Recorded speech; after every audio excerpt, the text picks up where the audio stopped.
आज मैंने बहुत दिनों के बाद बंदर देखा। बंदर ही क्या, बंदर की टोली जा रही थी वो।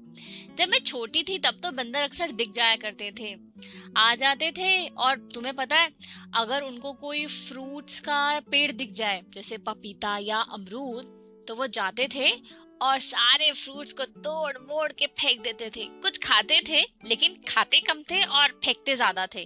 सारा वेस्ट करके चले जाते थे। और मुझे समझ में नहीं आता था करते क्या है। अगर फ्रूट्स को खाना है तो भाई आराम से खा लो ना। आधा खाना और आधा फेंकना, इसका पॉइंट क्या है? कोई मतलब नहीं ना।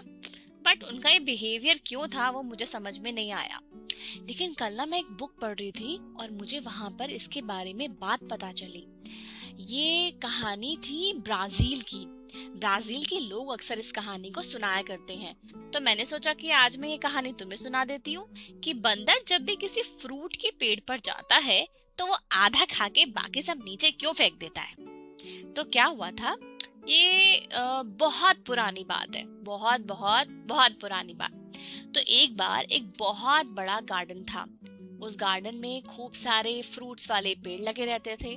वहां पे एक रूल था कि अगर आपको किसी पेड़ से फ्रूट खाना है तो आपको पहले उस पेड़ का नाम बोलना पड़ेगा और फिर प्लीज बोलना पड़ेगा, और तभी आप उस पेड़ का फ्रूट खा सकते हैं।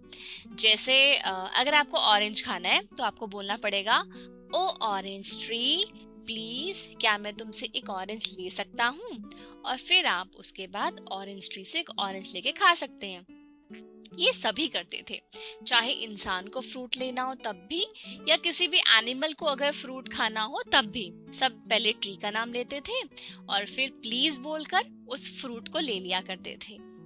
उसी गार्डन में एक कॉर्नर पे कुछ बहुत बड़े बड़े पेड़ थे और उन बड़े पेड़ों के ऊपर लाल रंग का रसीला सा दिखाई देने वाला कोई फ्रूट लगता था। पर प्रॉब्लम ये थी कि उस पेड़ का नाम किसी को पता ही नहीं था। अब जब नाम ही नहीं पता तो वो कैसे उससे फ्रूट मांग सकते हैं। और इस चक्कर में उस फ्रूट को कोई भी नहीं खा पाता था। खाली गार्डन के दूसरे कॉर्नर पे एक बूढ़ी औरत रहती थी, छोटे से घर में। उसको उस पेड़ का नाम याद था। तो लोग जाते थे बूढ़ी औरत के पास, पूछते थे। उसका नाम बहुत मुश्किल सा था तो याद भी नहीं होता था। बूढ़ी औरत नाम बता देती थी और जब तक वो गार्डन के दूसरे कोने में उन पेड़ों तक पहुंचते थे तब तक वो नाम भूल जाते थे। और इस चक्कर में उस पेड़ से कोई भी फ्रूट नहीं खा पाता था। बंदर थोड़ा समझदार था। एक बार एक बंदर ने सोचा कि अगर मैं नाम को किसी तरीके से याद रख लूं तो मैं इस पेड़ का फ्रूट खा सकता हूँ। तो उसने दो पत्थर लिए और उसको बजाने लगा, जैसे मंजीरा बजाते हैं, टन टन टन। वो लेडी के पास गया और उसने उस बूढ़ी औरत से पूछा कि उस पेड़ का मुझे नाम बता दो। बूढ़ी औरत ने नाम बता दिया। फिर वो बजाते हुए उस नाम को एक गाने की तरह गाने लगा, टन टन टन, और नाम बोलता जा रहा था। रास्ते में उसको जो भी मिलता वो किसी की कुछ नहीं सुनता, बस वो नाम बोलता गया बोलता गया बोलता गया। और करते करते करते वो गार्डन के उस हिस्से में पहुंच गया जहां पर वो पेड़ थे। और फिर उसने पेड़ का नाम लिया, प्लीज बोला, और फिर वो फ्रूट तोड़ने के लिए तैयार हो गया। जैसे उसने रेड कलर का वो रसीला सा दिखने वाला फ्रूट तोड़ा, उसमें से बहुत अच्छी खुशबू आ रही थी। और अब बंदर को लगा कि उसे खा के देखता हूँ, और उसने अपना मुंह खोला और थू थू थू थू थू, छी कड़वा, छी गंदा, मैं नहीं खाऊंगा, छी छी। और ये बोलकर उसने उस फ्रूट को नीचे फेंक दिया। वो फ्रूट दिखता सुंदर था लेकिन स्वाद में बिल्कुल भी सुंदर नहीं लगा, उसको अच्छा नहीं लगा, इसलिए फेंक दिया। पर उसको लगा कि यार ये क्या बात है, इतना मेहनत किया और उसके बाद भी मुझे अच्छा फ्रूट खाने को नहीं मिला। लेकिन बंदर ने एक गलत चीज सीख ली इस चक्कर में। वो ये कि मैं क्यों जा करके हर बार एक पेड़ को बोलूं कि प्लीज दे दो।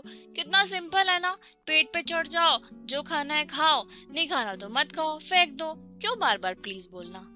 और तब से उस बंदर ने ये गलत आदत सीख ली। ना सिर्फ उस बंदर ने बल्कि धीरे धीरे सारे बंदर ने ये सारी आदत सीख ली। और बंदर आज भी उसी आदत को अपनाए हुए हैं। जाते हैं मन मर्जी से उठाते हैं, आधा खाते हैं और आधा नहीं खाते हैं।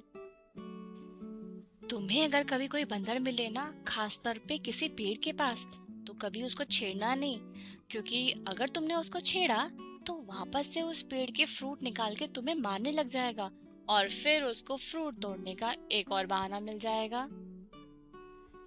सोचती हूँ उसकी ये आदत कैसे छुड़ाई जा सकती है। तुम्हें अगर कोई ट्रिक या कोई और बात पता चले तो मुझे जरूर बताना।